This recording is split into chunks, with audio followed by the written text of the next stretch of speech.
Bueno, yo calificaría mi trabajo o mi actuación política como una normalidad dentro de la que debemos ejercer todos los políticos dentro de nuestras competencias y nuestras funciones, ¿no? Es verdad que he tenido la suerte de poder trabajar en una área muy importante como tiene que ser el de las pensiones, y eso me ha permitido tener un poco más de visibilidad en este momento, sobre todo tan importante de hacer una reforma tan profunda de nuestro sistema de pensiones, ¿no?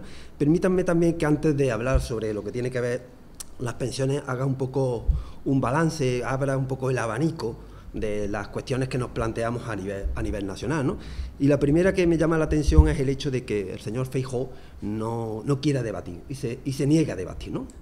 Y tiene su lógica, Tony, tiene su lógica, porque es verdad que durante estos 4 años la situación ha sido muy complicada. Hemos sufrido una crisis sanitaria, una pandemia que nos ha confinado a todos los españoles. Y también nada más que salir de la situación de la pandemia, nos vimos inmersos también en una crisis inflacionista por la guerra de Putin, la guerra injusta sobre Ucrania. Y claro, el gobierno de España tuvo que desplegar un enorme escudo social, un enorme escudo de protección, tanto para los trabajadores, como para los autónomos, como para los pensionistas, como para las familias vulnerables. Y claro, el Partido Popular en muchas de las cuestiones de este tipo no ha estado, ha votado en contra. Por tanto, es lógico que el señor Feijóo no quiera explicar cuál ha sido la posición de su partido a lo largo de estos 4 años, ¿no? Y lo único que se ha dedicado y se está dedicando en esta campaña es a confrontar, a mentir, a difamar y a hacer una política sucia, y no nos quiere contar cuáles son sus propuestas, ¿no? Pero es verdad que yo creo que hay 2 cuestiones que a nadie se le pasa por sin desapercibidas, que son 2 cuestiones que sí conocemos del señor Feijóo. La primera, la que tiene que ver, es que no sabemos quién será su ministro de Economía, ni qué política económica llevará a cabo, pero lo que no nos cabe duda es que sí sabemos quién va a ser su presidente del gobierno en el caso de que lleguen a gobernar, que será el señor Abascal. En eso no nos cabe duda. Hemos visto cómo han pactado sin pudor en las comunidades autónomas y en muchos ayuntamientos, e incluso tomando algunas palabras del señor Bonilla, incluso tragándose sus propias palabras por tal de coger un sillón. Por tanto, el bloque de la derecha tiene claro que se entiende perfectamente, ¿no? La segunda de las cuestiones que sabemos del señor Feijóo es que no sabemos cuál es su programa electoral, aunque es cierto que conocemos una sola medida, que se llama derogar el sanchismo. Esa es la única medida que tiene el señor Feijóo ahora mismo en su programa electoral. ¿Y qué significa derogar el sanchismo para él? Significa eliminar lo que es la ley de vivienda. Es decir, al señor Feijóo le importa un pimiento que los jóvenes de España, los jóvenes de Priego, tengan dificultades de acceso a una vivienda. También quiere eliminar la ley de memoria democrática. El señor Feijóo todavía quiere que haya muchas víctimas del franquismo enterradas en las cunetas.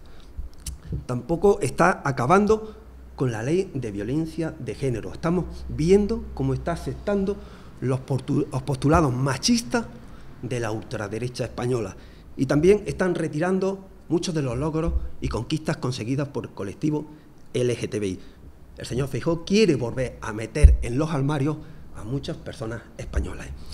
Y volviendo al tema, también quiere derogar la reforma de pensiones. Votaron en contra y quiere volver al 0,25.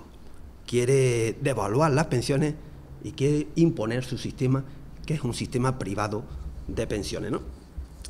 Por eso yo le pediría a la sociedad y le pediría a los vecinos y vecinas de Priego que el próximo 23 de julio reflexionen.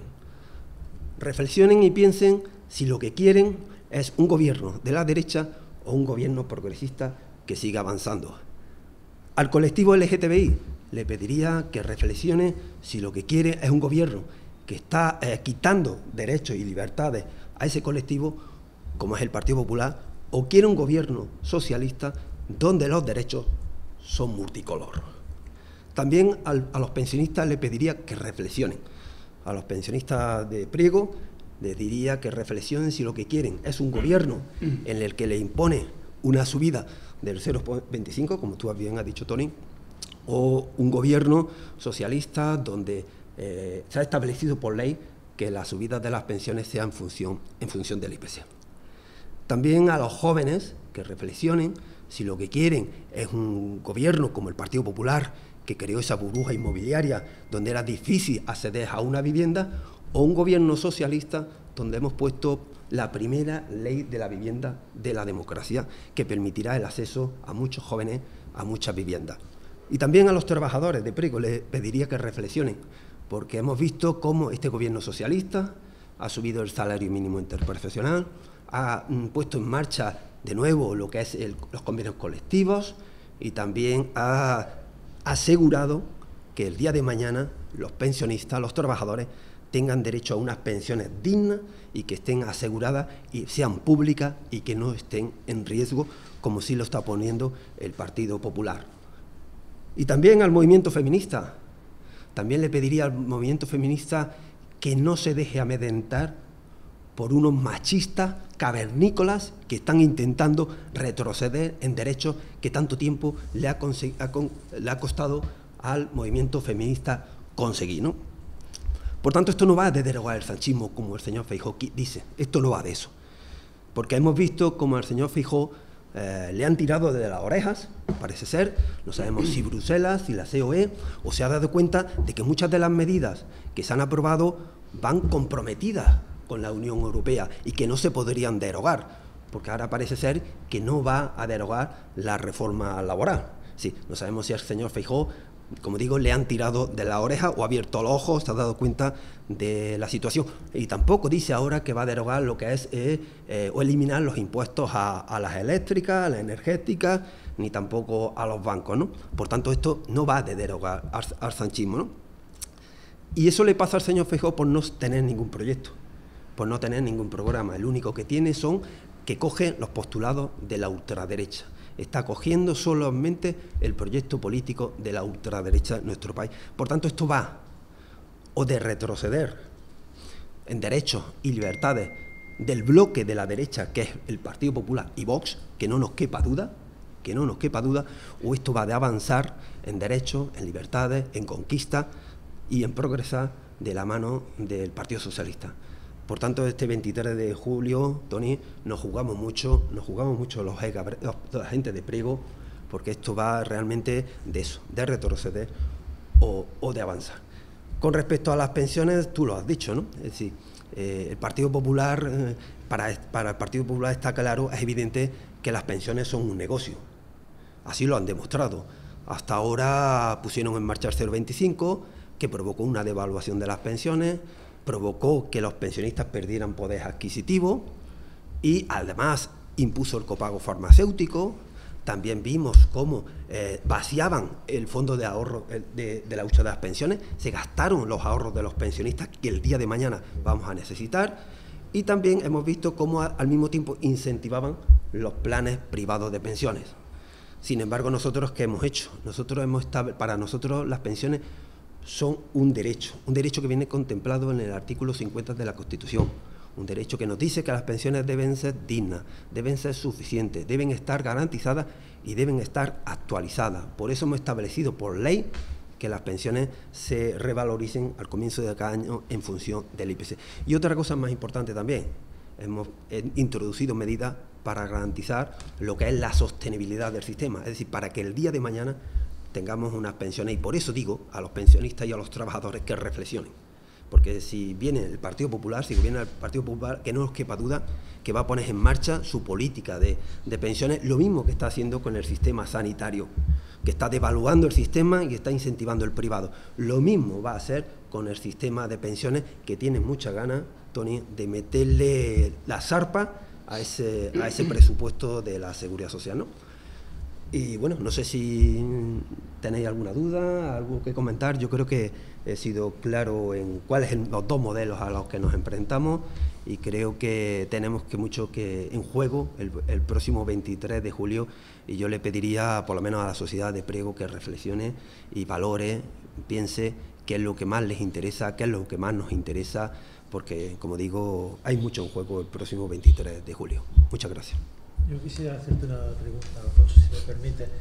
Como animal político que eres, como personaje político, no, pero sí persona política, ¿cómo valoras esa intromisión de la ultraderecha en los gobiernos autonómicos, como por ejemplo estaba hablando del gobierno de Valencia, de la Comunidad Valenciana, o el gobierno de la Junta de Extremadura? Bueno, yo lo valoro lógicamente muy en negativo, ¿no? Y para mí es una amenaza. Para mí creo que es un problema muy serio que nos viene, como dijo el presidente, a retroceder en 20 días, 20 años, ¿no? Estamos viendo cómo conquistas como, por ejemplo, lo que tiene que ver con la violencia de género, con la violencia machista. El Partido Popular está aceptando ya lo que es el postulado de la ultraderecha, está hablando también de violencia intrafamiliar. Estamos viendo también cómo se están retirando banderas de multicolor, y eso lo valoro igual que el presidente, en el sentido de que se está indicando de que esas zonas no son seguras. Está mandando un mensaje, aunque parezca que no. Yo siempre os lo digo, que aunque no notemos los bocados de la derecha, que no nos quepa duda que está mordiendo. Otra cosa diferente es que estemos, como puede ser un médico, nos tenga anestesiado, estemos un poco anestesiados, pero que nos está mordiendo, sí es cierto. Que estamos retrocediendo, sí es cierto. Por eso creo que es una seria amenaza, y ya no solo que entre o no la ultraderecha en el gobierno, porque a mí no me cabe duda, ya lo estamos viendo, que incluso ayer mismo el señor Feijóo aceptó que puede tener ministro de ultraderecha. Por tanto, él mismo está aceptando esos postulados, y creo que es lo más preocupante también, ¿no? Que estamos perdiendo que esa derecha responsable, esa derecha europea, esa derecha democrática, se está radicalizando de una manera temeraria, ¿eh? Domingo. Sí, yo quisiera hacer un argumento, por ejemplo, y una pregunta también, el por qué, si sabemos que el 0,25 fue una cosa nefasta sobre todo para los pensionistas, como yo, ese acto tan ridículo que hizo el PP durante 7 años, ¿por qué en esta campaña no está en el día a día pregonándose ese punto? Porque ese punto es solamente 0,25, que el sello valía 1,30 de la carta, que daban 0,25 al mes. Con esas 3 palabras, yo creo que podrían estar en la campaña un poco más logro, ¿no? Es más, Domingo, te diría que la diferencia entre que hay del 0,25 al 8% son 34 veces más. ¿Eso qué significa? Eso significa que una persona que hoy día tenga 70 años, para alcanzar lo que el gobierno actual le ha subido en solo un año, tendría que pasar 34 años. Tendría que tener esa persona 104 años para poder recuperar lo que este gobierno le ha subido. Por tanto, yo creo que la diferencia es brutal. Domingo, yo estoy intentando llegar a todos los rincones, estoy yendo a todos los sitios. Es verdad que hay una campaña de intoxicación, como he dicho antes, la derecha está haciendo una política sucia, de ruido, de confrontación, una política porque no tiene argumentos para debatir. Como he dicho, no tiene argumentos ni en los anteriores ni en los actuales, y lo único que hace es enturbiar y ensuciar y embarrar lo que es la campaña política, ¿no? Por eso yo creo que es verdad, yo intento hacer eso, intento llegar a todos los rincones de explicar la diferencia entre que hay, sobre todo a los pensionistas, es verdad, y bueno, los pensionistas, y ya hemos visto como a los vulnerables con el ingreso mínimo vital, hemos visto a los trabajadores con los ERTE, la diferencia es bastante, y yo creo que es importante explicarle a los pensionistas el distinto modelo que existe, es decir, el hecho de garantizar las pensiones en función del IPC, el garantizarle su poder adquisitivo, y no como ha pasado antes, que han perdido poder adquisitivo. Y ya te digo, y no solo a los pensionistas, incluso también a los trabajadores, porque es importante crear certidumbre en nuestro sistema de pensiones, que no nos quepa duda, que no intenten decirnos que el sistema no es sostenible, que lo que intentan es hacernos ver de que nos vayamos a un sistema privado, cuando el sistema es sostenible. Otra cosa diferente es lo que ellos hicieron cuando se gastaron la hucha de las pensiones. Intentaron quebrar el sistema de pensiones intencionadamente. A mí no me cabe duda de que fue, yo que conozco bien el sistema de pensiones porque llevo 30 y tantos años trabajando en el sistema de pensiones, a mí no me cabe duda que lo hicieron de manera intencionada, atacar al corazón del sistema público de pensiones para quebrarlo en un momento determinado. Por tanto, que no nos vengan con esas, y que los trabajadores defendamos nuestro sistema público de pensiones como hacemos o debemos hacer con nuestro sistema sanitario, con nuestro sistema público sanitario. Sí, Alfonso, yo te quería hacer una reflexión, pregunta, no sé si reflexión o pregunta. Yo creo que la sostenibilidad, como tú bien dices, del sistema público de pensiones es un tema que viene o va ligado a lo que es la propia reforma laboral. ¿Por qué? Porque obviamente el sistema público de pensiones se sostiene con cotizantes, en este caso. Y las cotizaciones, en este caso, la reforma laboral que se ha hecho, quiero decir que hay un hilo conductor, ¿no? O hay una correlación, en este caso, de normativas y leyes que nos llevan precisamente a sostener este sistema público de pensiones. Yo creo que hay una cosa que yo entiendo que no sé cómo tú y además la reforma laboral, cómo ha incidido directamente en esto que tú estás planteando. Efectivamente, nuestro sistema público de pensiones entra en juego varios valores, varios factores, varias ecuaciones que tienen que ver y que afectan muy directamente a nuestro sistema público de pensiones, sobre todo en lo que tiene que ver con la parte de los ingresos, ¿no? Es verdad que también es cierto que este gobierno ha dado un giro radical en lo que tiene que ver en la sostenibilidad del sistema. Hasta ahora la derecha, ¿qué hacía cuando el sistema pudiera tener algún tipo de tensión? Lo primero que hacía era arrancar la motosierra y ponerse a por las pensiones, recortar. Nosotros lo que hemos hecho ha sido aumentar los ingresos. Pensamos que las pensiones son dignas, deben ser dignas y deben subirse, se deben actualizar, y por eso lo que hemos hecho ha sido aumentar los ingresos.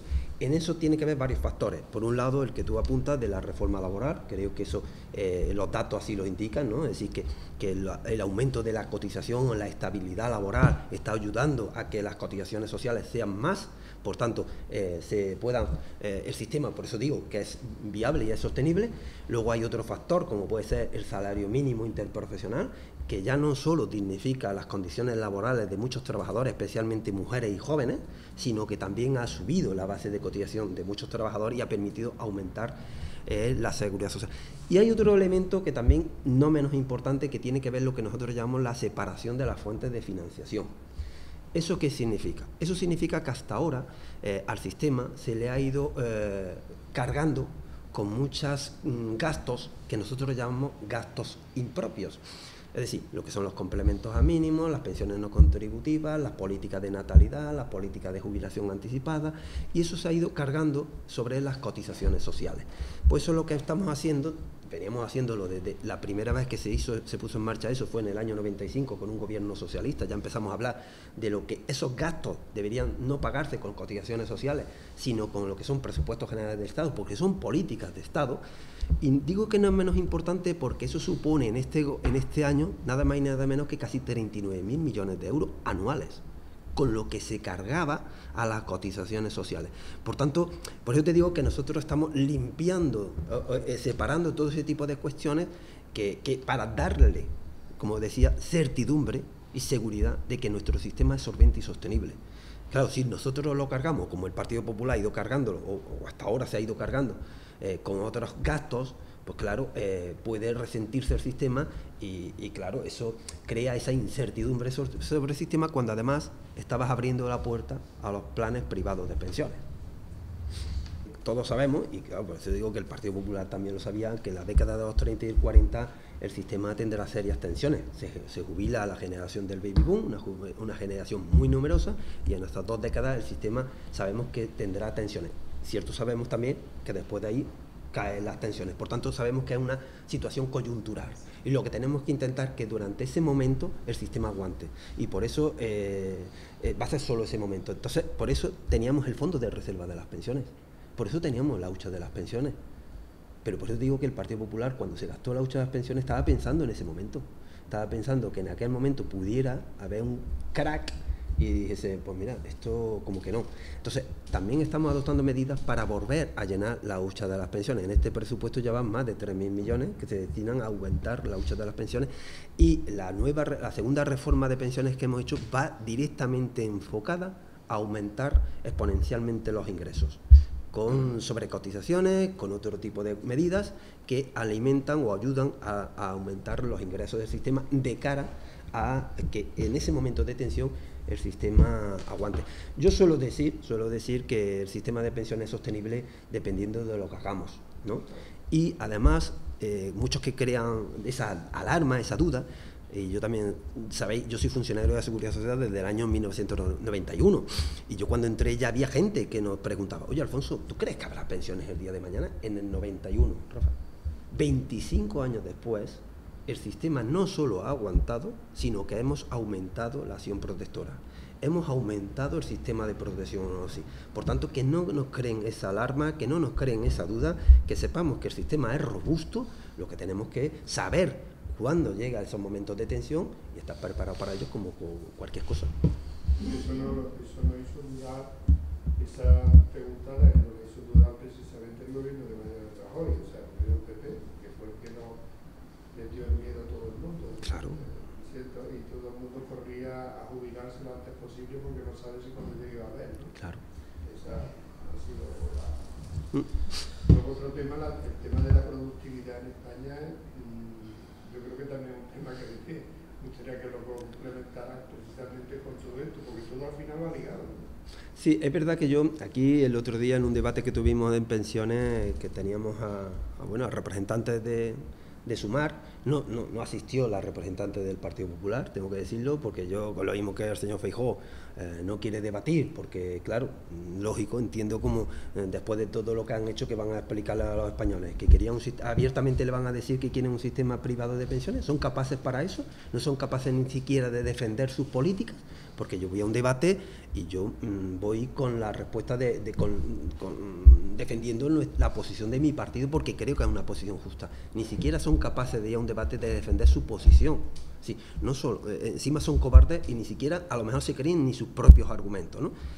En ese debate pues se plantearon varias cosas y es verdad que salió el tema de lo que llamamos la brecha de género, ¿no? Y es verdad que este gobierno ha hecho también políticas de brecha de género en lo que tiene que ver en las pensiones. Pero yo he hecho en falta también, que lo mismo que se ha hecho, puesto en marcha esa reforma laboral, esa subida del salario mínimo, que ayuda, también he hecho en falta que desde el Ministerio de Trabajo se hubiesen hecho algún tipo de política dirigida a corregir la brecha de género en el ámbito laboral. Porque la brecha de género en pensiones tiene sus orígenes en el ámbito laboral, ¿no? Y me explico, es decir, en una pensión en España, una jubilación en España de un hombre son 1.500 euros. En una mujer son apenas, no llega a casi, rosa a los 1.000 euros. Es un tercio menos, son 500 euros menos todos los meses. ¿El por qué? El 75% de los contratos que se firman en España son firmados, a tiempo parcial son firmados por mujeres. El 75%. El 70% de las excedencias que se piden en nuestro país las cogen las mujeres. Si tienen muchas lagunas de cotización. Y luego encima la retribución salarial, una mujer cobra 5.000 euros menos anuales de media que un hombre.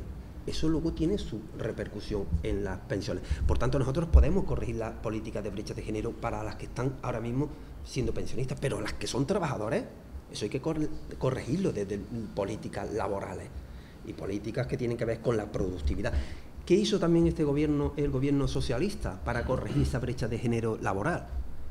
Algo que pasó, que ha podido pasar un poco desapercibido y que lo hizo nuestro presidente José Luis Rodríguez Zapatero, fue crear la ley de la dependencia. Hemos visto que es verdad que no tiene por qué ser así, pero es un trabajo muy feminizado y permitió que muchas mujeres de este país pudieran cotizar y tuvieran un trabajo y tuvieran unas cotizaciones el día de mañana. Son políticas dirigidas a corregir la brecha de género. Por eso digo que también aquí he hecho en falta, que yo entiendo que la reforma laboral es magnífica, entiendo que la subida del salario mínimo es buena y de hecho ahí hemos estado, pero también creo que he hecho en falta políticas que ayuden a corregir la brecha de género en origen, ¿no?